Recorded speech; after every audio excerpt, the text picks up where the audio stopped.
वृत्ति प्रभाकर ग्रंथ में पेज नंबर 80 और 80 पेज के ऊपर 18 नंबर का शीर्षक है। वो देखिए, आकांक्षा अधिकचारी शाब्द बोध के सहकारी है। ठीक, शाब्द बोध मतलब शाब्दिक प्रमाण, अर्थात शब्द प्रमाण से उत्पन्न होने वाला ज्ञान। उस शाब्द बोध के लिए मुख्य कारण बताया, शब्द के शक्ति वृत्ति और लक्षणावृत्ति का ज्ञान। फिर मुख्य कारण हो गया, सहकारी कारण कौन है, सहायक कारण कौन है। तो बता रहे कि आकांक्षा वगैरह जो चार है, आकांक्षा, योग्यता मतलब आकांक्षा ज्ञान, योग्यता ज्ञान, तात्पर्य ज्ञान और आसक्ति, ये चार शाब्द बोध के लिए क्या है, सहकारी कारण है। ठीक है कि नहीं। एक मुख्य कारण होता है, एक सहकारी कारण होता है। तो सहायक कारण की चर्चा आप करनी है। चलिए, और आकांक्षा ज्ञान, योग्यता ज्ञान, तात्पर्य ज्ञान, आसक्ति, ये चार ही सहकारी है। सहकारी मतलब सहायक है शाब्द बोध के लिए, शाब्दिक प्रमा के लिए। ठीक है। फिर बोलेंगे ठीक है, तो आकांक्षा क्या चीज है बताओ, योग्यता क्या है, तात्पर्य क्या है, उसकी व्याख्या क्या है। तो बता रहे हैं, एक पदार्थ का पदार्थांतर से अन्वय बोध का अभाव आकांक्षा कही है। एक पदार्थ का, एक पद के अर्थ का पदार्थांतर, अन्य पद का जो अर्थ, उसके साथ अन्वय बोध, संबंध बोध का अभाव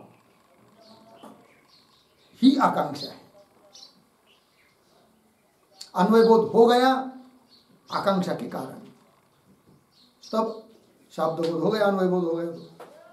तो जैसे रामः ग्रामं गच्छति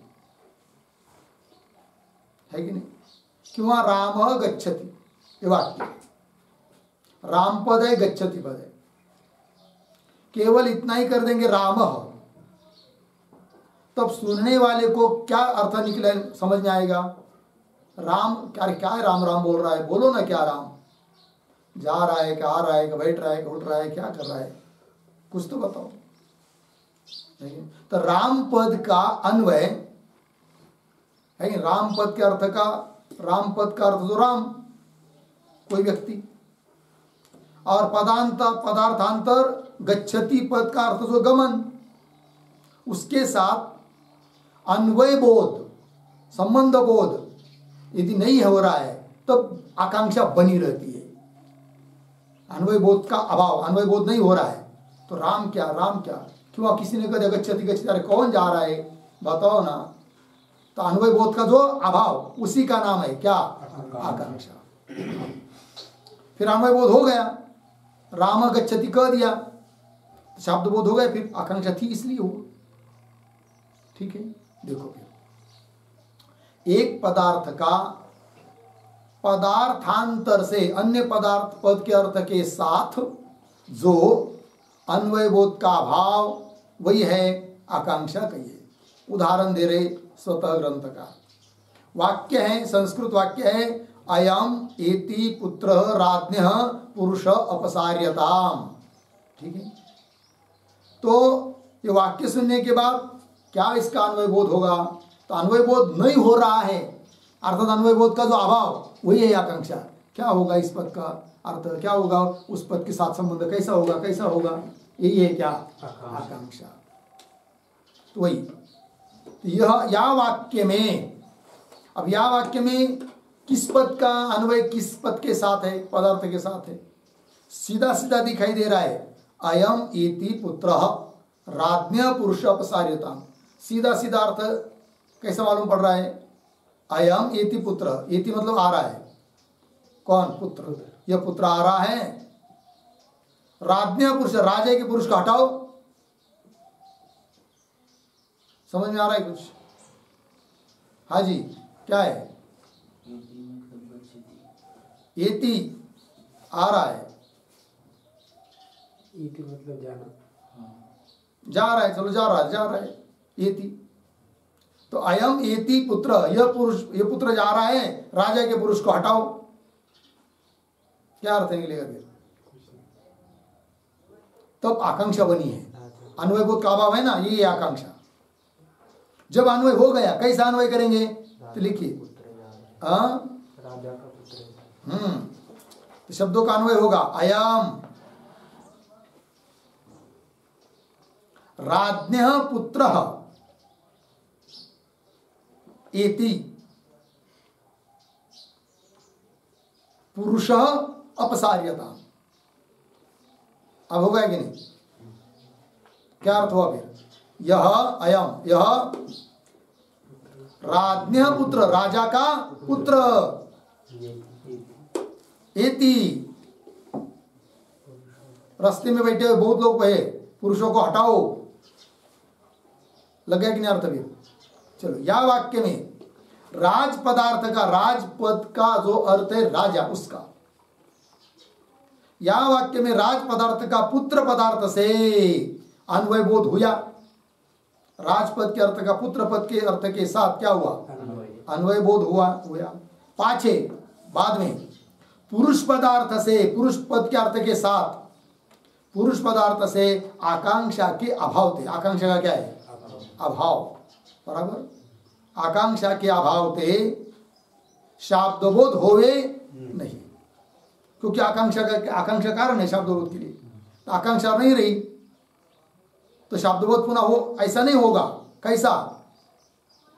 कि यह पुत्र आ रहा है, राजा के पुरुष को हटाओ, ऐसा नहीं होगा। शाब्दबोध होवे नहीं, ठीक है ना?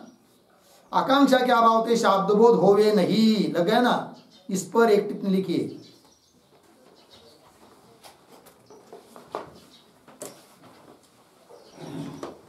यह राजा का पुत्र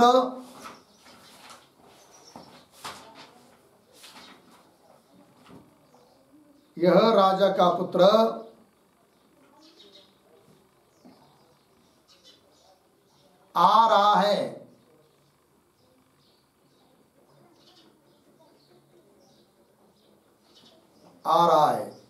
अर्धविराम, पुरुष को हटाओ, पुरुष को हटाओ, ऐसा शाब्दबोध होता है, ऐसा शाब्दबोध होता है, पूर्ण विराम। और राजा के पुरुष को हटाओ,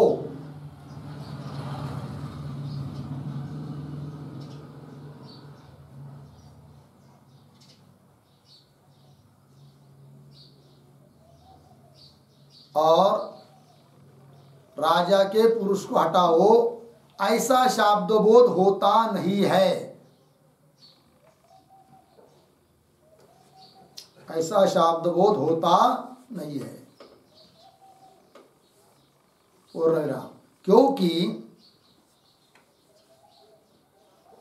क्योंकि राज पदार्थ का पुत्र पदार्थ से,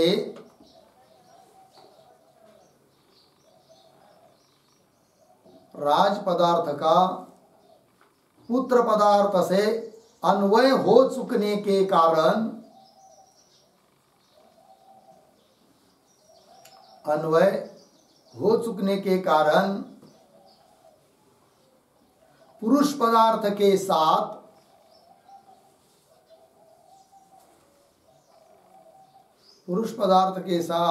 राज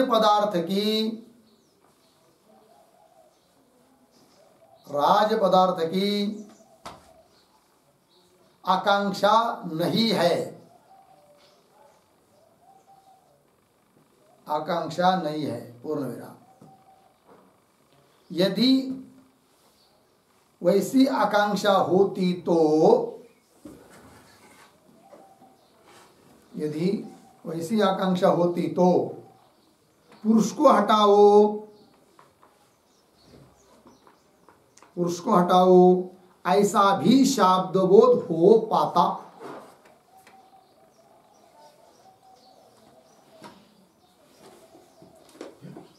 ऐसा भी शाब्दबोध हो पाता। ठीक है, देखो भाई अर्थ,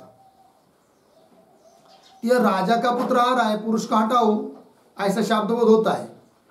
और राजा के पुरुष को हटाओ, ऐसा शाब्दबोध होता नहीं है। क्यों? इसलिए कि राज पदार्थ का पुत्र पदार्थ से क्या हुआ है?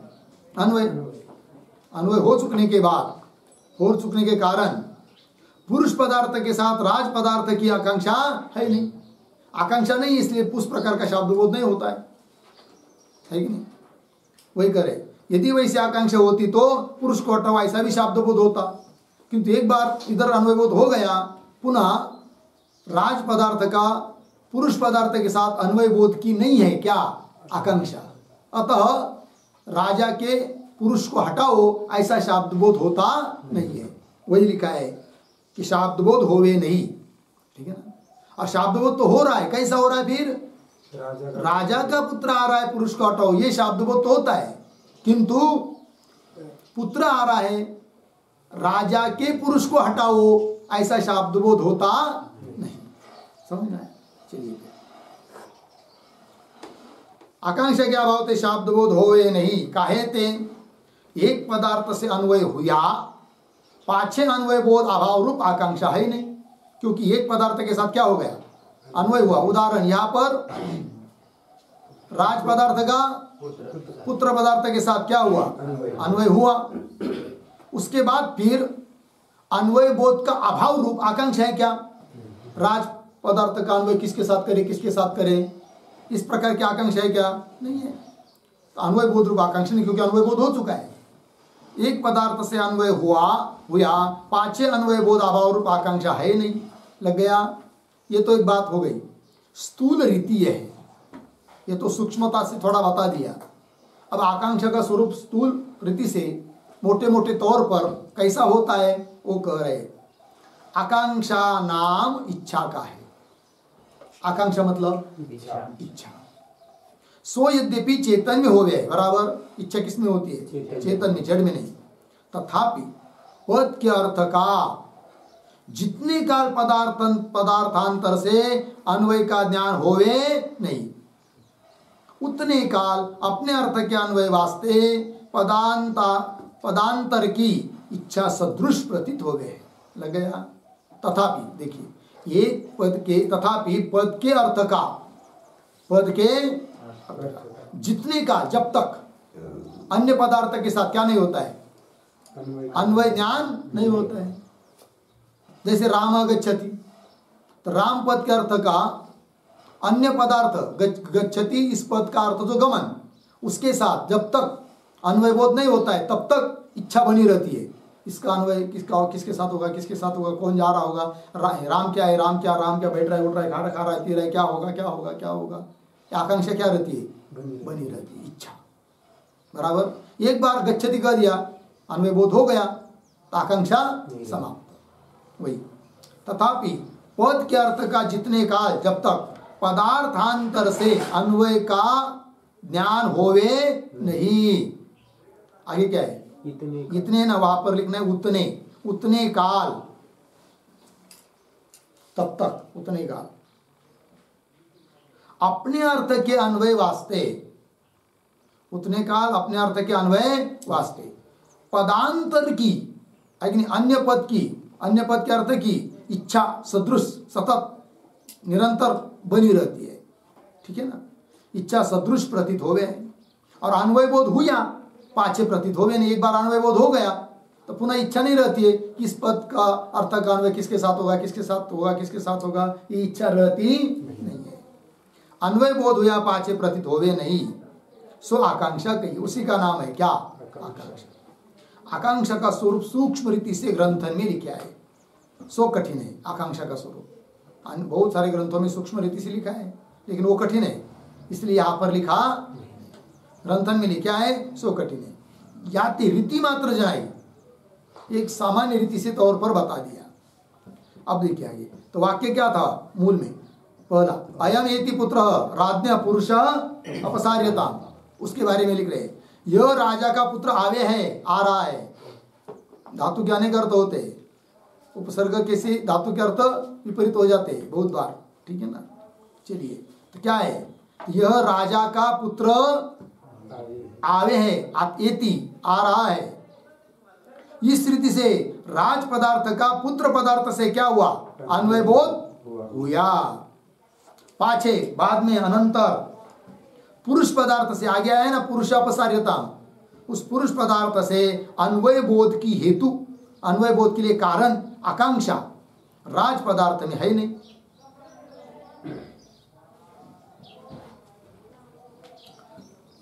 पुरुष पदार्थ से लगे ना, पुरुष पदार्थ के साथ अन्वय बोध के लिए कारण जो आकांक्षा राज पदार्थ में है नहीं, कि राजपद का अर्थ का अन्वय पुरुष पद के साथ, पद के अर्थ के साथ है कि क्या? ऐसी आकांक्षा रही नहीं, क्योंकि राजपद के अर्थ का अन्वय हो गया पुत्र पद के अर्थ के साथ। याते राजा के पुरुष को निकास हो ऐसा बोध होवे। पुत्र आ रहा है, अरे भाई पुत्र आ रहा है, पुत्र आ रहा है, राजा के लोगों को हटाओ, ऐसा शब्द होगा क्या? नहीं हो, क्यों नहीं होगा? आकांक्षा नहीं है, ठीक है ना। राजा के पुरुष को निकासो, हटाओ ऐसा बोध होवे नहीं, किंतु पुरुष को निकासो ऐसा बोध होवे है, ठीक, पुरुष को हटाओ। जो मतलब यदि आकांक्षा ज्ञान, जो मतलब यदि आकांक्षा ज्ञान शाब्दबोध का हेतु नहीं होवे तो समझ लीजिए, थोड़ी देर के लिए मानेंगे आकांक्षा ज्ञान शाब्दबोध के लिए कारण नहीं है, ऐसा लेते हैं।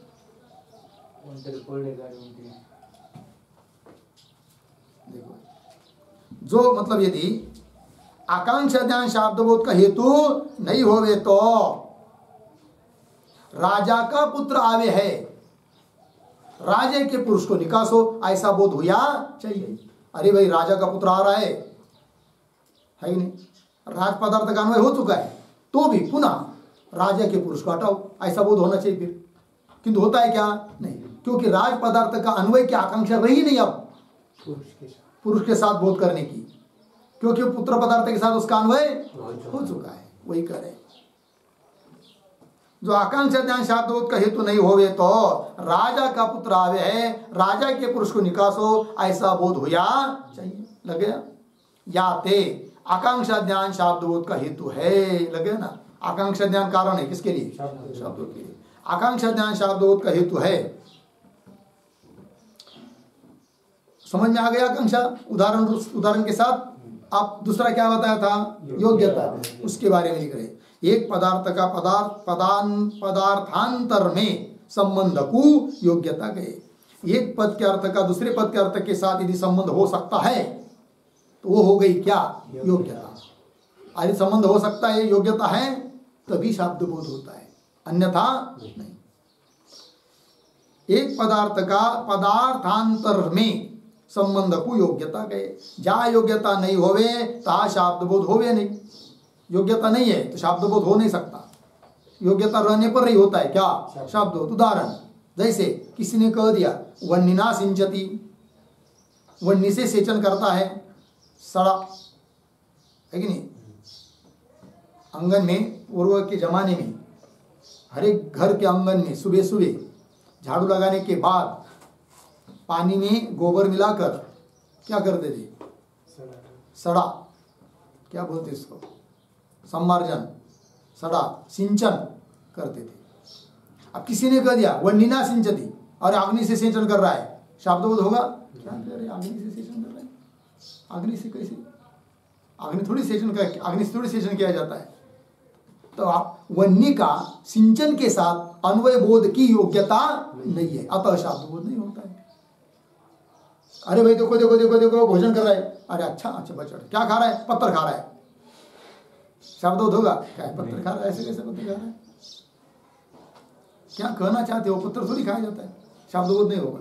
खाने की योग्यता नहीं है किसमें? पत्थर। पत्थर खाने योग्य नहीं है ना, खाए जाते हैं क्या? नहीं। चलो फिर तहा जैसे वन्यना सिंचती या वाक्य में वन्य वृत्तिकरणता रूप तृतीया पदार्थ का वन्य वृत्ति वन्यनिष्ठ करणता है नहीं, साधनता करणता है ना, तो करणता रूप जो तृतीया पदार्थ का, तृतीया मतलब तृतीय विभक्ति, वन्यना कौन सी विभक्ति है? तृतीय विभक्ति है ना, संस्कृत में विभक्तियां होती है 7, प्रथमा द्वितीय तृतीय वगैरह, तो वन्यना तृतीया। या वाक्य में वन्यवृत्ति करण तारु तृतीया पदार्थ का सेचन पदार्थ में सिंचन करना, सिंपड़ना, इस पदार्थ में निरूपकता संबंध रूप योग्यता है नहीं, है कि नहीं? निरूपकता संबंध रूप योग्यता है नहीं, याते शाब्द बोध होवे नहीं। इसलिए वन्यना सिंचती इस शब्द वाक्य से क्या नहीं होगा? शाब्द बोध नहीं होगा। जो मतलब यदि शाब्द बोध में योग्यता हेतु नहीं होवे, योग्यता को कारण नहीं मानेंगे, किसके लिए? शब्द बोध के लिए। तब जो शाब्द बोध में योग्यता हेतु नहीं होवे तो वन्यना सिंचित या वाक्य थे शाब्द बोध होया चाहिए, शब्द बोध होना चाहिए, किंतु होता है क्या? नहीं। अतः योग्यता भी, योग्यता ज्ञान भी कारण है शाब्द बोध के लिए, लग गया। चलिए आगे, वक्ता की इच्छा को तात्पर्य का, तीसरा क्या था? तात्पर्य ज्ञान। तात्पर्य मतलब वक्ता की इच्छा, वाक्य जो बोलने वाला है ना उसकी जो इच्छा कि इस वाक्यों से इस शब्द का, इस अर्थ का बोध हो, इस प्रकार की जो क्या है? इच्छा, वक्ता की इच्छा, उसका नाम है क्या? तात्पर्य। वक्ता की इच्छा को तात्पर्य कहे है। जहां अर्थ में तात्पर्य ज्ञान होवे नहीं ता का शब्द बोध होवे नहीं, बराबर। जहां अर्थ में क्या तात्पर्य ज्ञान नहीं है उसका शब्द बोध भी होता नहीं है, ता का शब्द बोध होवे नहीं। उदाहरण जैसे सैंधवम आनय वाक्य है, सैंधव को ले आओ। सैंधव शब्द के दो अर्थ है, एक अर्थ है घोड़ा, दूसरा अर्थ है नमक, ठीक। अब भोजन के लिए बैठा हुआ है आदमी, वो कह रहा है सैंधवम आनय, उसकी बोलने वाले की, वक्ता की क्या इच्छा है कि नमक ले आना चाहिए उसने, उसी का बोध होता है क्योंकि तात्पर्य उसमें है। उस समय अश्व घोड़े को लाओ, ये शब्द बोध नहीं होगा क्योंकि उसमें उस समय वक्ता की क्या नहीं है? तात्पर्य नहीं है। प्रकरण आदि से तात्पर्य समझ में आता है। भोजन का प्रकरण चल रहा है तो तात्पर्य नमक में होगा, है कि नहीं? वही कह रहे हैं। देखिए जैसे सैंधव मानय या वाक्य थे, भोजन समय में अश्व विषय, घोड़े के बारे में वक्ता की इच्छा रूप तात्पर्य संभव है नहीं, याते अश्व का शब्द बोध हो भी नहीं। इसलिए सैंधव मानय इस वाक्य से भोजन के काल में घोड़े को लाओ ऐसा शब्द बोध होता नहीं। तैसे गमन समय में, अब समझ लीजिए कोई व्यक्ति है, उसको बाहर गांव के लिए यात्रा के लिए जाना है। पुराना काल में घोड़ा की यात्रा होती थी, घोड़े पर बैठकर जाता था। अब कपड़े विपड़े सब अच्छी तरह से नए नए पहनकर, बैग वगैरह लेकर रोड पर खड़ा है और कह दिया नौकर को सैंधवम आनय। उस समय वक्ता की इच्छा क्या है? घोड़े को लाओ, ये इच्छा है। फिर उस समय नमक का बोध होगा क्या? नहीं, क्योंकि उसमें क्या नहीं है? तात्पर्य नहीं है। जैसे गमन समय में लवण का शब्द बोध होवे नहीं, जो मतलब यदि तात्पर्य ज्ञान शब्दबोध का हेतु नहीं होवे, तात्पर्य ज्ञान यदि शब्दबोध के लिए कारण नहीं मानेंगे, हेतु नहीं होवे, तो सैंधव मानय या वाक्य थे, भोजन समय में अश्व का बोध और गमन समय में लवण का बोध होया चाहिए। लवण मतलब नमक, उसका बोध होना चाहिए। होता है क्या? नहीं। याते शब्द बोध में तात्पर्य ज्ञान हेतु है, शब्द बोध होने के लिए कारण है कौन? तात्पर्य ज्ञान। हो गया ना, 3 बात हो गई। यहाँ ऐसी शंका हो गई, क्या तात्पर्य ज्ञान के बारे में क्या होती है? शंका। क्या शंका? शंका का स्वरूप। यहाँ ऐसी शंका हो गया है, वक्ता की इच्छा को तात्पर्य कहे। तात्पर्य मतलब क्या? वक्ता की इच्छा। अब शुक वाक्य में वक्ता की इच्छा है नहीं, शब्द बोध तो होता है, फिर वो क्यों होता है? तात्पर्य ज्ञान यदि कारण है तो तात्पर्य है नहीं ना वहां। कहां पर? शुक वाक्य। शुक, शुक तोता, पोपट, मिट्ठू, पक्षी विशेष देखा है कभी? कैसा कलर होता है उसका, काला या पीला? मिट्ठू कलर कौन सा होता है उसका? हाँ, हरा है कि पोपटी कलर बोलते हैं ना हम लोग, पूरा हरा भी नहीं होता है, थोड़ा सा दिक्कत है कि नहीं। और उसके चोंच चंचू लाल, और उसको यदि पढ़ाते हैं तो वो भी बोलता है राम राम, आओ बैठो, इस प्रकार कुछ वाक्य रटा देते उसको। तो पिंजरे में लटका हुआ है घर के बाहर, कोई आता है व्यक्ति बाहर से, राम राम, या बसा बसा, कहीं कुछ तो बोलता है, तो सुनने वाले को शब्द होता है कि नहीं, अरे वाह कितना बढ़िया बोल रहा है। और फिर उसकी इच्छा है क्या, बोलने वाला वक्ता सुख कि हम जो बोल रहे हैं इससे सुनने वालों को इस प्रकार का शब्द बोध होवे, ऐसा कुछ मालूम है उसको, कुछ भी नहीं पता है कि नहीं, शब्द बोध होता है। इसका मतलब तात्पर्य ज्ञान शब्द बोध के लिए कारण मानना उचित नहीं, क्योंकि यह भी विचार है तात्पर्य ज्ञान नहीं है और शब्द बोध हो रहा है, ये शंका, या ऐसी शंका हो गई, वक्ता की इच्छा को तात्पर्य कहा है, शुक वाक्य में वक्ता की इच्छा है नहीं, और शुक वाक्य ते शब्द बोध हो गए हैं, या ते तात्पर्य ज्ञान शब्द बोध का हेतु संभवे नहीं लगे इतना। और मीमांसक वेद को नित्य माने, मीमांसक के मत में वेद कैसा है, नित्य, उत्पन्न नहीं होता है, नित्य है माने। ईश्वर का तिनके मत में अंगीकार नहीं, ईश्वर को मानते ही नहीं वो लोग, और कोई जीव भी वेद का कर्ता नहीं है, कोई जीव वेद का कर्ता ये भी बात वो मानते नहीं, किंतु वेद नित्य है, ये उनका सिद्धांत है। वेद कैसा है, नित्य है, नित्य है। तिनको वक्ता की इच्छा और तात्पर्य का ज्ञान वैदिक वाक्य में संभव है नहीं, तिनको मीमांसक को वक्ता की इच्छा और तात्पर्य का ज्ञान वैदिक वाक्य में संभव है क्या, क्योंकि वक्ता ही नहीं ना, किसी ने निर्माण किया हो वेद को, है कि नहीं, तो उसको हम कहेंगे लेखक, वक्ता, बोलने वाला, क्योंकि मन में सूक्ष्म उच्चारण करके लिखा होगा ना, तो वक्ता हो ही गया वो बोलने वाला। उसकी फिर अमुक अर्थ में इच्छा कह सकते, किंतु वेद कैसा है, नित्य, किसी ने बनाया ही नहीं है कि नहीं, फिर वेद वाक्य से भी शब्द बोध नहीं होना चाहिए। क्यों, वक्ता नहीं बना, तात्पर्य ध्यान नहीं है ना, वक्ता ही नहीं है तो वक्ता का इच्छा तात्पर्य, वक्ता ही नहीं तो वक्ता की इच्छा कहाँ से लाओगे तात्पर्य, ये कह रहे हैं। तिनको वक्ता की इच्छा और तात्पर्य का ज्ञान वैदिक वाक्य में संभव ही नहीं। या शंका का समाधान मंजूषा ग्रंथ में नागोजी भट्ट ने लिखा है। क्या लिखा है, सकल शब्दों का हेतु तात्पर्य ज्ञान होवे तो यह दोष होवे। उनका कहना है सभी शब्दबोध के लिए कारण नहीं है, कौन, तात्पर्य, किसी किसी वाक्य में ही वो कारण है। तो बोलेंगे कौन से वाक्य में कारण है, कौन से नहीं है, बताओ ना। बोल रहे सकल शब्दबोध का हेतु तात्पर्य ज्ञान होवे तो यह दोष होवे। सकल शब्दबोध का हेतु तात्पर्य ज्ञान नहीं, सकल शब्दबोध के लिए कारण नहीं है, कौन, तात्पर्य ज्ञान, किंतु नानार्थक पद सहित वाक्य जन्य शब्दबोध का हेतु तात्पर्य ज्ञान है। किंतु नानार्थक पद सहित, नानार्थक पद से मतलब जिस, है कि नहीं, पद के अनेक अर्थ है कि नहीं, और ऐसे पदों का उच्चारण हो रहा है तो वहां पर तात्पर्य ज्ञान कारण है।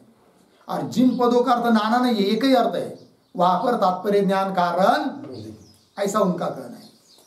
किंतु नानार्थक पद सहित वाक्य जन्य शब्दबोध का हेतु तात्पर्य ज्ञान है। या ते दोष नहीं, जैसे हरि पद है, बहुत अर्थ है, तो बोलने वाले की इच्छा जिस वस्तु का ज्ञान कराने में है उसका शब्दबोध होता है, तात्पर्य ज्ञान वह कारण है कि नहीं, जहां पद के अनेक अर्थ है।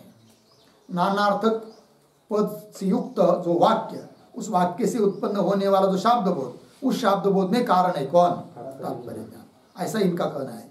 या ते दोष नहीं। और विवरण ग्रंथ में प्रकाशात्मा श्रीचरण है, विवरण ग्रंथ के लेखक कौन है, प्रकाशात्मा श्रीचरण। प्रकाशात्मा श्रीचरण ने तात्पर्य ज्ञान को शब्दबोध की कारणता सर्वथा निषेध करी है। उनका कहना है कि तात्पर्य ज्ञान शब्दबोध के लिए कारण ही नहीं है, करी निषेध करी है। सो दोनों की उक्ति समीचीन नहीं है। अब ग्रंथकार बोल रहे दोनों की उक्ति, दोनों मतलब कौन कौन, नागोजी भट्ट, जो अभी ऊपर के पैराग्राफ में आया था ना, कि जिन्होंने नानार्थक पद सहित वाक्य जन्य शाब्द बोध में ही तात्पर्य ज्ञान कारण माना है, वो भी मत ठीक नहीं है। और फिर विवरण ग्रंथ के कर्ता प्रकाशात्मा श्रीचरण कि जिन्होंने तात्पर्य ज्ञान का खंडन ही कर दिया है कि तात्पर्य ज्ञान कारण ही नहीं है शाब्द बोध के लिए, उनका भी कहना ठीक नहीं। सो दोनों की उक्ति समीचीन नहीं, काहे ते कैसे भाई, तो कह रहे आगे काहे थे, इन दोनों के मत में वेद वाक्यं का तात्पर्य निर्णय के हेतु पूर्व मीमांसा उत्तर मीमांसा व्यर्थ होंगे। दोनों के मत में व्यर्थ हो जाएंगी। कौन? पूर्व मीमांसा और उत्तर मीमांसा। क्योंकि दोनों मीमांसा किसके लिए प्रवृत्त हुई है? वेद वाक्य का तात्पर्य किस अर्थ में है, तात्पर्य इस बात का निर्णय के लिए कारण है। और जिसमें तात्पर्य होगा वही शब्द उस वाक्य से मानेंगे। और इन दोनों ने क्या किया, फिर गड़बड़ कर दी। एक ने तो तात्पर्य दान का खंडन नहीं कर दिया और एक ने कहा कि जहाँ नानार्थक है वही पर तात्पर्य दान कारण है। मतलब दोनों की उक्ति ठीक नहीं, क्योंकि उनके दृष्टि से फिर दोनों प्रकार की मीमांसा क्या हो जाएगी। दोनों के मत में वेद वाक्य का तात्पर्य निर्णय के हेतु पूर्व मीमांसा उत्तर मीमांसा व्यर्थ होंगे। लग गया। या ते तात्पर्य निश्चय सकल शाब्दबोध का हेतु है। इस सिद्धांत तात्पर्य निश्चय तात्पर्य ज्ञान यावत शाब्दबोध के लिए क्या है, कारण। फिर उदाहरण, फिर दोष दिया था। एक तो शुक वाक्य में भी विचार दिखाया और वेद वाक्य में, तो उसका क्या, तो उसकी भी संगति लगाएंगे। देखो, या तो तात्पर्य निश्चय सकल शाब्दबोध का हेतु है। शुक वाक्य में और मीमांसक को तात्पर्य ज्ञान संभव है नहीं। वेद वाक्य में मीमांसक को तात्पर्य ज्ञान संभव है नहीं, ताका यह समाधान है। मीमांसक को वेद कर्ता के तात्पर्य का ज्ञान तो नहीं संभव है, क्योंकि वेद का कर्ता कोई ही नहीं है। मीमांसक को वेद कर्ता के तात्पर्य का ज्ञान तो संभव है, नहीं संभव है, परंतु वेद वक्ता जो पाठक ताके तात्पर्य का ज्ञान संभव है। वेद कर्ता नहीं है, वेद का वक्ता है, बोलने वाला, जिसने कंठस्थ कर लिया यार वेद और बोल रहा है, पढ़ा रहा है कि नहीं, तो उसकी इच्छा है ना, तो उसकी इच्छा रूप तात्पर्य ज्ञान संभव है, वही कह रहे। परंतु वेद वक्ता जो पाठक ताके तात्पर्य का ज्ञान संभव है। शुक वाक्य में यद्यपि तात्पर्य ज्ञान संभव है नहीं, तथापि श्रोता को बोध की इच्छा करके जो वाक्य उच्चारण करिए सो बुबोधिशाधीन वाक्य कहिए। बुबोधिशाधीन वाक्य, बुबोध ईशा के अधीन वाक्य। तो बुबोध ईशा क्या है, ध्यान दीजिए। तो बोध की इच्छा से उच्चारण किया हुआ जो वाक्य है उसको कहते हैं बुबोध ईशा वाक्य। लग गया जी, बोध की इच्छा बुबोध ईशा, वही देखिए। तथापि श्रोता को बोध की इच्छा करके, मतलब श्रोता को इस वाक्य से बोध हो जाए, इस इच्छा को लेकर जो वाक्य उच्चारण करिए, है कि नहीं, जिस वाक्य का उच्चारण किया जाता है सो वह वाक्य बुबोधिशाधीन वाक्य कहिए। उस वाक्य को बोलते हैं क्या, बुबोधिशाधीन वाक्य। बुबोधिशाधीन वाक्य मतलब श्रोता को बोध होना चाहिए, इस इच्छा से उच्चारण किए हुए वाक्यों को बुबोधिशाधीन वाक्य कहते हैं। बराबर है। कीर्तनकार जितनी भी वाक्य बोलते हैं वे वाक्य बुबोधिशाधीन है क्या, नहीं है, है कि नहीं? यदि होंगे तो उससे शाब्द बोध होगा, फिर बोध होगा लोगों को। केवल प्रोसीजर पूर्ण करने के लिए बड़े बड़े वाक्य डाल देना है, समझो या ना समझो आगे वाले के, तो वो वाक्य क्या नहीं है, बुबोधिशाधीन। सो बुबोधिशाधीन वाक्य कही है। शुक वाक्य बुबोधिशाधीन नहीं। शुक वाक्य बुबोधिशाधीन है क्या? शुक ये चाहता है क्या, मैं जो भी बोल रहा हूं उससे सामने वाले को बोध हो जाए, ऐसी इच्छा है उसकी? नहीं है। अर्थात उसका वाक्य है किंतु बुबोधिशाधीन वाक्य बोध की इच्छा से उच्चारित वो वाक्य नहीं है। किसका? शुक वाक्य। शुक वाक्य बुबोधिशाधीन नहीं, और वेद वाक्य भी पाठक की बुबोधिशाधीन है। पाठक की इच्छा है ना, इस वाक्य से बोध हो जाए लोगों को, तो बुबोधिशाधीन है। आगे, बुबोधिशाधीन वाक्य जन्य ज्ञान में तात्पर्य ज्ञान कारण है। सभी वाक्य में तात्पर्य ज्ञान कारण नहीं है। कौन वाक्य में भी बोधिशाधीन जो वाक्य है, बोध हो जाए इस इच्छा से उच्चारण किए हुए जो वाक्य है उनमें ही तात्पर्य ज्ञान कारण है। अतः शुक वाक्य में भी विचार नहीं, क्योंकि शुक वाक्य तो है किंतु वो वाक्य बोधिशाधीन वाक्य नहीं है। और वेद वाक्य वो बोधिशाधीन है, पाठक की इच्छा है। बोधिशाधीन वाक्य जन्य ज्ञान में तात्पर्य ज्ञान कारण है। लग गया। बोध की इच्छा को बोधिशा कहे है। बोध की जो इच्छा उसको कहते क्या? बोध इच्छा। शुक को बोध की इच्छा नहीं। शुक उसको इच्छा है क्या सामने वाले को बोध हो जाए? नहीं है, केवल बोलता है, बोलना है तो बोलना है, वो जो पढ़ा दिया वो बोल जाता है। ठीक। शुक को बोध की इच्छा नहीं, याते शुक वाक्य जन्य ज्ञान में तात्पर्य ज्ञान कारण नहीं। और वेदांत परिभाषा में शुक वाक्य में भी तात्पर्य मान्य है। वेदांत परिभाषाकार ने, है कि नहीं? कैसा माना है? फिर परिभाषा बदल दी उसने।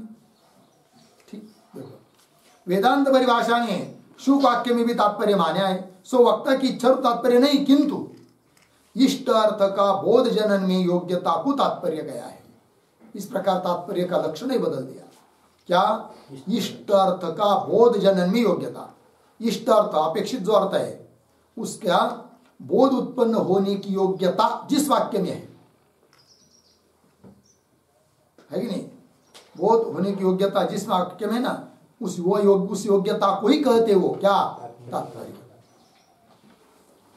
इष्ट अर्थ का बोध जनन में योग्यता को तात्पर्य गया है। या में शंका समाधान और भी लिखा है, सो सारा निष्फल है, इसलिए याद देने की जरूरत नहीं है। क्यों निष्फल है? तात्पर्य का अर्थ वक्ता की इच्छा प्रसिद्ध है। तात्पर्य मतलब वक्ता की इच्छा। अरे नहीं, उसको भी बोला था, उसका ये तात्पर्य नहीं होगा जी, ये तात्पर्य है, वो काय को तात्पर्य होगा? ये तात्पर्य मतलब क्या? वक्ता की इच्छा। तात्पर्य का अर्थ वक्ता की इच्छा प्रसिद्ध है। ताकु त्यागी के पारिभाषिक अर्थ मनमानी अपना कोई विषय अलग अर्थ लिख देना, व्याख्या कर देना, पारिभाषिक अर्थ करना, ये कोई बात उचित नहीं है। ताकु त्यागी के पारिभाषिक अर्थ तात्पर्य का माने के शुक वाक्य में तात्पर्य प्रतिपादन का लोक प्रसिद्धि के विरोध बिना और फल नहीं। बस विरोध क्या? लोक प्रसिद्धि का विरोध, क्योंकि कोई व्यक्ति नहीं मानता है दुनिया का क्या कि शुक वाक्य जो है उसमें शुक की इच्छा है करके इस वाक्य से बोध हो जाए, ऐसा कोई भी मानता नहीं। शुक वाक्य में तात्पर्य प्रतिपादन का लोक प्रसिद्धि के विरोध बिना, विरोधी है ना, विरोधी की जगह विरोध बिना और फल नहीं। विरोध इतना ही फल है, विरोधी बिना है ना, तो विरोध बिना, विरोध के बिना और फल नहीं है, दूसरा कोई फल नहीं। अर्धविराम, केवल लोक प्रसिद्धि का विरोध ही फल है। बस अलग परिभाषा कर दी, लोक प्रसिद्ध जो अर्थ है उसके साथ क्या हुआ? विरोध। इतना ही अर्थ निकल आया। लोक प्रसिद्धि का विरोध ही फल है। काहे थे? क्या है लोक प्रसिद्धि? शुक वाक्यम न तात्पर्यवत, यह सर्वलोक में अनुभव सिद्ध है, सभी लोगों के लिए अनुभव सिद्ध है। क्या? शुक वाक्यम न तात्पर्यवत, शुक वाक्य तात्पर्य वाला नहीं है, यह सर्वलोक में अनुभव प्रसिद्ध है। और शुक वाक्यम तात्पर्यवत ऐसे वेदांत परिभाषाकार बोल रहे, तो लोक प्रसिद्धि के साथ क्या हुआ? विरोध। शुक वाक्यम तात्पर्यवत ऐसा कोई कहे नहीं, याते इसलिए बोधिशाधीन वाक्य जन्य शाब्द बोध में, बोधिशाधीन जो वाक्य है उस वाक्य जन्य शाब्द बोध में ही कारण है। कौन? तात्पर्य ज्ञान। याते बोधिशाधीन वाक्य जन्य शाब्द बोध में तात्पर्य ज्ञान हेतु है। लग गया। और बोध रहित पुरुष ने उच्चारण करे वाक्य शाब्द बोध हो गए। कोई कैसा व्यक्ति है बोध रहित, ज्ञान नहीं उसको, केवल कंठस्थ करा दिया। जैसे छोटे छोटे बच्चे होते कि नहीं, उसको कुछ भी समझ में नहीं आता है,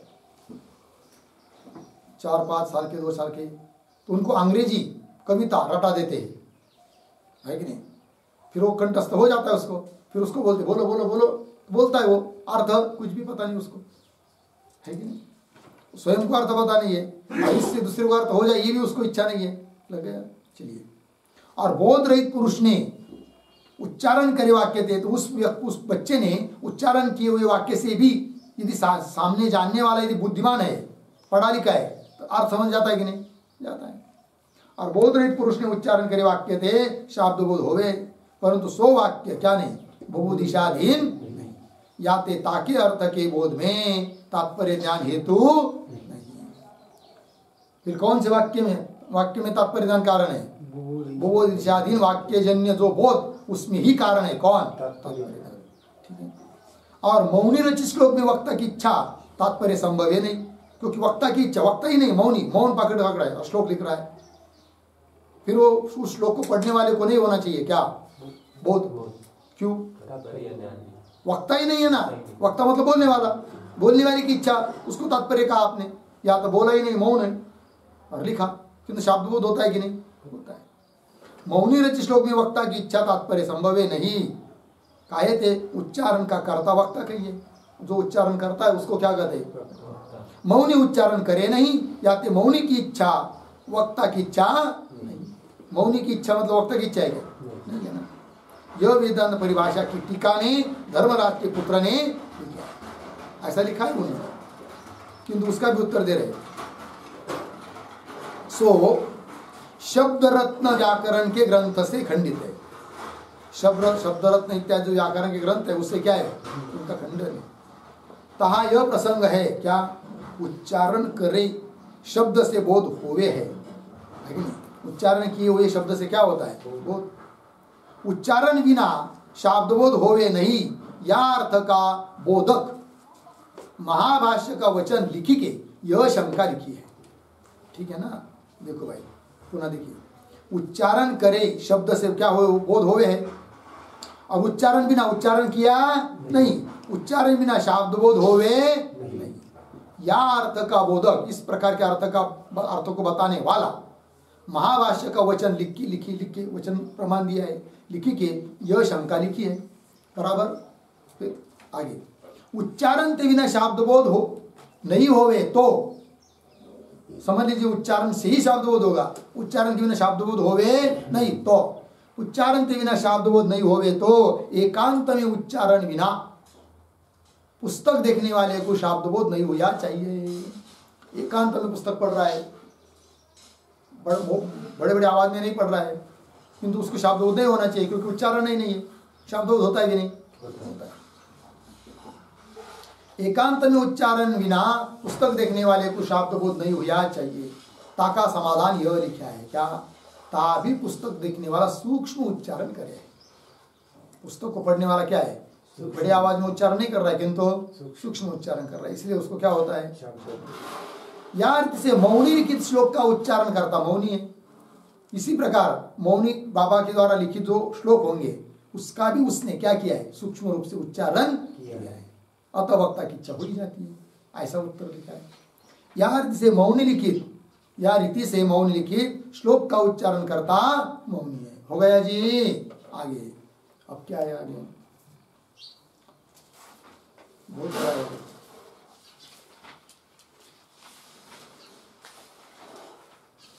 एक पैराग्राफ लेंगे तो फिर हो जाएगा एक पैराग्राफ, है ना?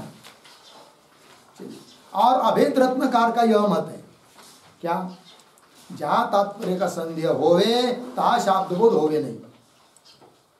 तात्पर्य का जब क्या होता है? संदेह, इसमें तात्पर्य होगा या इसमें होगा, इसमें होगा, इसमें होगा, तब भी नहीं होता है क्या? और जहां तात्पर्य के अभाव का निश्चय होवे, आप नहीं तात्पर्य यही नहीं इसमें, तब भी नहीं होगा क्या? जहां तात्पर्य के अभाव का निश्चय होवे ता भी शब्द बोध होवे नहीं, है कि नहीं? और जहां प्रथम तात्पर्य का संदेह होवे, पहले शुरू में क्या हुआ? तात्पर्य का संदेह, अथवा तात्पर्य के अभाव का क्या हुआ? निश्चय होवे उत्तर काल में, किंतु और थोड़ा विचार करने के बाद उत्तर काल में तात्पर्य का निश्चय हो ही जावे। पहले तो क्या हुआ था? तात्पर्य का संदेह या तात्पर्य का अभाव, किंतु विचार करने के बाद समझ में आया कि नहीं, इस अर्थ में तात्पर्य होगा, निश्चय होगा। उत्तर काल में तात्पर्य का निश्चय हो ही जावे तहा शब्द बोध होवे, याते तात्पर्य के संदेह ते उत्तर काल भावी शब्द बोध में और तात्पर्य अभाव निश्चय ते उत्तर काल भावी शब्द बोध में तात्पर्य ज्ञान हेतु है। इनका कहना क्या है? तात्पर्य ज्ञान कारण है, सब जगह नहीं कहा। जहां तात्पर्य का पहले संदेह होता है उसके बाद तात्पर्य ज्ञान कारण है, है कि नहीं? वही कर याते तात्पर्य के संदेह थे उत्तर काल वाली। पहले क्या हुआ तात्पर्य का, उसके बाद में संदेह निवृत्त हुआ, नहीं इसी अर्थ में तात्पर्य, तो शाब्द बोध हो जाता है। तात्पर्य के संदेह थे उत्तर काल भावी शाब्द बोध में, और तात्पर्य अभाव निश्चय थी उत्तरवर। पहले क्या हुआ तात्पर्य का अभाव निश्चय हुआ, फिर बहुत विचार करने के बाद समझ में आया नहीं तात्पर्य का अभाव कैसा होगा यार, जिसमें तात्पर्य होगा तब भी होता है क्या शाब्द। और तात्पर्य अभाव निश्चय थी उत्तर काल भावी शाब्द बोध में तात्पर्य ज्ञान हेतु है।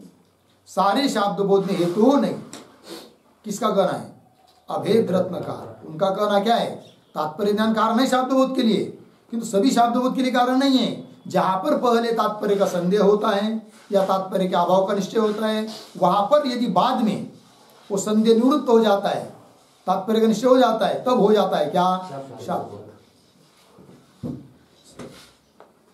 शाब्द बोध तात्पर्य ज्ञान हेतु है, सारे शाब्द बोध में हेतु नहीं। या मत में दोष वेदांत शिखामणि ने लिखा है, खंडन में आग्रह नहीं, याते दोष लिखा नहीं। क्यों खंडन में आग्रह नहीं है बता रहे, विवरणकार और मंजूषाकार के मत में जैसे पूर्व उत्तर मीमांसा निष्फल हो गए, विवरणकार के मत के अनुसार, मंजूषा ग्रंथ के मत के अनुसार पूर्व मीमांसा और उत्तर मीमांसा क्या हो जाती है व्यर्थ निष्फल। तैसे या मत में मीमांसा निष्फल नहीं, क्योंकि उन्होंने क्या माना तात्पर्य ज्ञान को कारण माना, कब संदेह होने के बाद या तात्पर्य अभाव का निश्चय होने के बाद। समझ लीजिए वेद पढ़ते संदेह हुआ, समझ में नहीं आ रहा है तात्पर्य किसमें, फिर विचार करने के बाद तात्पर्य क्या हुआ निश्चय हुआ है कि नहीं, तो शाब्दबोध क्या हो जाता है। तो वहां पर शाब्दबोध के लिए कारण है कौन तात्पर्य का निश्चय। जैसे पूर्व मीमांसा निष्फल, तैसे या मत में मीमांसा निष्फल ने कहे थे। या मत में तात्पर्य संदेहोत्तर, तात्पर्य का संदेह हुआ उसके बाद में शाब्दबोध का तात्पर्य ज्ञान हेतु है। फिर उसके बाद होने वाला जो शाब्दबोध उसके लिए कारण है कौन। और वेद वाक्य में तात्पर्य का संदेह हो गया, सभी को होता है वेद वाक्य में, इस वेद वाक्य का अर्थ ये होगा, कोई बोलेगा नहीं ये होगा, कोई बोलेगा नहीं ये होगा, इस प्रकार। और वेद वाक्य में तात्पर्य का संदेह हो गए ताकि निवृत्ति मीमांसा हो गए पूर्व उत्तर मीमांसा से। तैसे वेद वाक्य में संदेह और ताकि निवृत्ति हो गए सो पूर्व उत्तर मीमांसा में स्पष्ट है। जैसे जिस प्रकार से वेद वाक्य में क्या उत्पन्न हो जाते संदेह है कि नहीं, फिर और ताकि निवृत्ति हो गए। वेद वाक्य में संदेह और ताकि निवृत्ति होती है कि नहीं, पहले संदेह होता है फिर विचार करते हैं फिर संदेह का नाश होता है। वेद वाक्य में संदेह और ताकि निवृत्ति हो गए सो पूर्वोत्तर मीमांसा और उत्तर मीमांसा में स्पष्ट है। इस रीति से आकांक्षा योग्यता तात्पर्य शाब्दबोध के हेतु है। लग गया, शाब्दबोध के लिए हेतु है कौन आकांक्षा योग्यता तात्पर्य ज्ञान, शाब्दबोध की हेतु है। परंतु आकांक्षादिक का ज्ञान हेतु है। आकांक्षादिकों का क्या चाहिए ज्ञान हेतु है, स्वरूप से आकांक्षादिक हेतु नहीं। आकांक्षा का ज्ञान, योग्यता का ज्ञान, तात्पर्य का ज्ञान रहेगा तभी उत्पन्न होता है क्या शाब्दबोध। परंतु आकांक्षादिक का ज्ञान हेतु है, स्वरूप से आकांक्षादिक हेतु नहीं। का हेतु जहाँ आकांक्षादिक शून्य वाक्य में आकांक्षादिकन का भ्रम होवे ता शाब्दबोध होवे है कि नहीं। यदि स्वरूपता आकांक्षा कारण होती तो जहाँ आकांक्षा है नहीं, आकांक्षा रहित वाक्य है किंतु भ्रम हो गया कि आकांक्षा है करके, शाब्दबोध होता है कि नहीं होता है। इसका मतलब आकांक्षा का ज्ञान कारण है, स्वरूपता आकांक्षा कारण। जहाँ आकांक्षादिक शून्य वाक्य में मिल गया ना, शून्य वाक्य में आकांक्षादिकन का भ्रम होवे तहा शाब्दबोध हो गए। स्वरूप से आकांक्षादिकन को हेतुता माने तो स्वरूपता कारण मानेंगे शाब्दबोध के लिए कौन आकांक्षा ज्ञान, योग्यता ज्ञान, तात्पर्य ज्ञान, ये सब मिला ना। कैसे कारण है स्वरूपता ज्ञान नहीं। देखो जहां आकांक्षादिक शून्य वाक्य में मिला, मतलब जिस वाक्य में क्या नहीं है आकांक्षादिक नहीं है, शून्य वाक्य में आकांक्षादिकन का भ्रम होवे ता शाब्दबोध हो, भ्रमरूप शाब्दबोध क्यों ना हो तो रहा है। स्वरूप से आकांक्षादिकन को हेतुता माने तो लेकिन आकांक्षा कारण है कैसी स्वरूपता। फिर जहां भ्रम हो रहा है वह स्वरूपता आकांक्षा है क्या नहीं, भ्रम ज्ञान है ना। फिर वह शब्दबोध नहीं होना चाहिए, किंतु होता है कि नहीं होता। इसका मतलब आकांक्षा का ज्ञान शब्दबोध के लिए कारण है। स्वरूपता आकांक्षा शब्दबोध के लिए कारण। स्वरूप से आकांक्षादिकन को हेतुता माने तो आकांक्षादिक भ्रम स्थल में शब्दबोध नहीं होना चाहिए, और आकांक्षादिक के ज्ञान को हेतुता माने तो शब्दबोध का कारण भ्रमरूप ज्ञान होवे, शब्दबोध संभव है कि नहीं। आकांक्षा का कारण कौन, शब्दबोध का कारण कौन, आकांक्षा का ज्ञान, चाहे वो भ्रमरूप हो चाहे प्रमारूप हो, आकांक्षा का ज्ञान चाहिए तब उससे हो जाता है क्या, शब्दबोध। तो आकांक्षा का ज्ञान कारण है शब्दबोध के लिए, वो ज्ञान कैसा इससे मतलब नहीं, किंतु स्वरूपता आकांक्षा कारण नहीं है। लग गया कि नहीं। शब्दबोध का कारण भ्रमरूप ज्ञान होने ते, क्या है, शब्दबोध का कारण कौन, भ्रमरूप ज्ञान होने थे, मतलब आकांक्षा का क्या हुआ है, भ्रमरूप ज्ञान होने थे, शब्दबोध संभव है। और स्वरूप से आकांक्षादिकन को हेतुता माने, स्वरूपता कारण मानेंगे, है कि नहीं, उसका ज्ञान कारण नहीं मानेंगे, क्या मानेंगे, स्वरूपता। कोई चीज ऐसी होती है स्वरूपता कार्य करती है, कभी कभी वस्तु कार्य नहीं करती है, वस्तु का ज्ञान काम करता है। जैसे अग्नि दाह करता है, तो अग्नि का ज्ञान दाह करा रहा है या स्वरूपता अग्नि दाह करता है, स्वरूपता दाह करता है, उसका ज्ञान। और पर्वत पर धूम वन्य के अनुमति कराता है, तो वह धूम अनुमति कराता है कि धूम का ज्ञान, धूम का ज्ञान, ठीक है ना, ऐसा। और स्वरूप से आकांक्षादिकों को हेतुता माने, जहां आकांक्षादिक है और श्रोता को ऐसा भ्रम होवे यह वाक्य आकांक्षादिक शून्य है, ऐसा कोई वाक्य जिसमें आकांक्षा तो है किंतु भ्रम हो गया, इसमें आकांक्षा नहीं है, स्वरूपता है ना, स्वरूपता तो है ना, शब्दों होया चाहिए, होता है क्या, जहां आकांक्षादिक है और श्रोता को ऐसा भ्रम होवे यह वाक्य आकांक्षादिक शून्य है, तहा शब्द बोध हुआ चाहिए और होवे नहीं, याते आकांक्षादिकन का ज्ञान हेतु है। फिर सो ज्ञान भ्रम होवे चाहिए, आकांक्षादिक का ज्ञान कारण है शब्द बोध के लिए, फिर वो आकांक्षादिक का ज्ञान भ्रमरूप हो चाहे प्रमारूप, याते आकांक्षादिकन का ज्ञान हेतु है, सो ज्ञान भ्रम होवे चाहिए प्रमा होवे। शब्द बोध का हेतु भ्रम प्रमा साधारण आकांक्षादिकन का ज्ञान है कि नहीं। शब्द बोध के लिए कारण कौन, आकांक्षादिकन का ज्ञान, कैसा, चाहे भ्रमरूप हो चाहे शब्द बोध का हेतु भ्रम प्रमा साधारण आकांक्षादिकन का ज्ञान है। भ्रम सामग्री ते शब्द बोध भ्रम होवे नहीं, है कि नहीं, सामग्री कैसी है, हाँ भ्रम रूप है।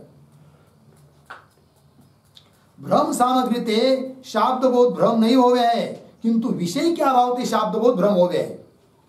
कोई कहेगा यदि भाई आकांक्षा का ज्ञान शब्द बोध के लिए कारण माना और फिर वो आकांक्षा का ज्ञान कैसा, प्रमा हो चाहे भ्रम हो, शब्द बोध के लिए कारण है, तो बोलेंगे शब्द बोध भ्रम हो जाएगा, नहीं होगा।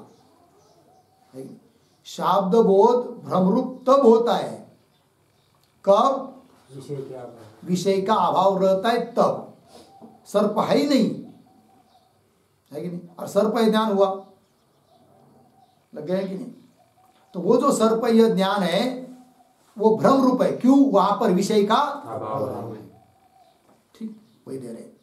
भ्रम सामग्री ते शब्द बोध भ्रम नहीं होवे है कि नहीं, किंतु विषय के अभाव ते शब्द बोध भ्रम हो गए। जैसे हो गया ना इतना, जैसे वन्नी की व्यभिचारी पृथ्वीत्व में, वन्नी का व्यभिचारी है कौन, पृथ्वीत्व, वन्नी के अधिक देश में रहने वाला है कौन, पृथ्वीत्व, किंतु किसी ने वन्नी की अनुमति कराने के लिए हेतु दिया पृथ्वीत्व का, ठीक है ना।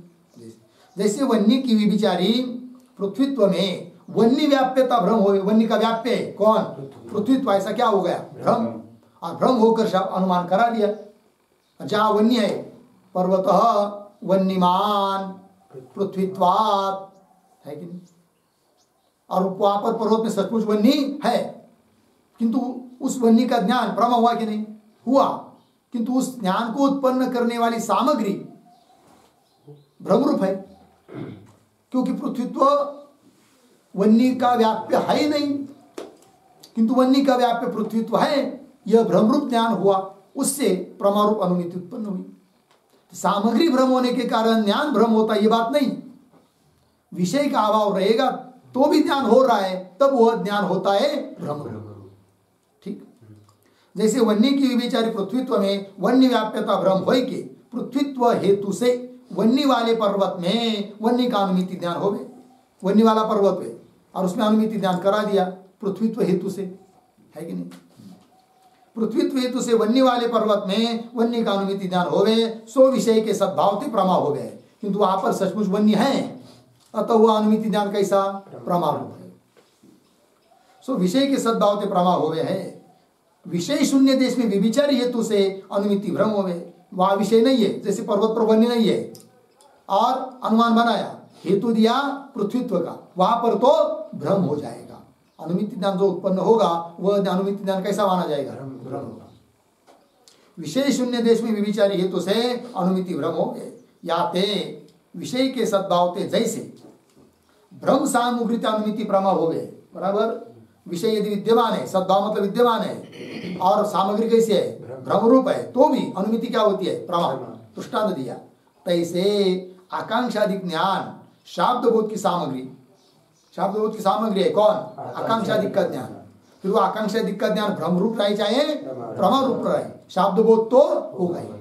वहां पर विषय है तो प्रमा, विषय नहीं है तो भ्रम। जैसे आकांक्षादिक ज्ञान शाब्दबोध की सामग्री भ्रम होवे अथवा प्रमा होवे, जहाँ विषय का सद्भाव होवे ता शाब्दबोध प्रमा होवे। जहाँ विषय है और ज्ञान हो रहा है वहां पर शाब्दबोध प्रमा होवे, जहाँ विषय का अभाव होवे ता शाब्दबोध भ्रम होवे। लग गया। परंतु जहाँ योग्यता ज्ञान भ्रम होवे ता नियमते शाब्दबोध होवे है, प्रमा होवे नहीं। ठीक है ना? अब भाई योग्यता, अब आकांक्षा का निरूपण समाप्त हुआ, योग्यता आदि का निरूपण चालू हो रहा है, किंतु उसका विचार हम लोग कल करेंगे। ठीक है, चलो। ओम पूर्णमदः पूर्णमिदं पूर्णात् पूर्णमुदच्यते पूर्णस्य पूर्णमादाय पूर्णमेवावशिष्यते। ओम शांति शांति शांति।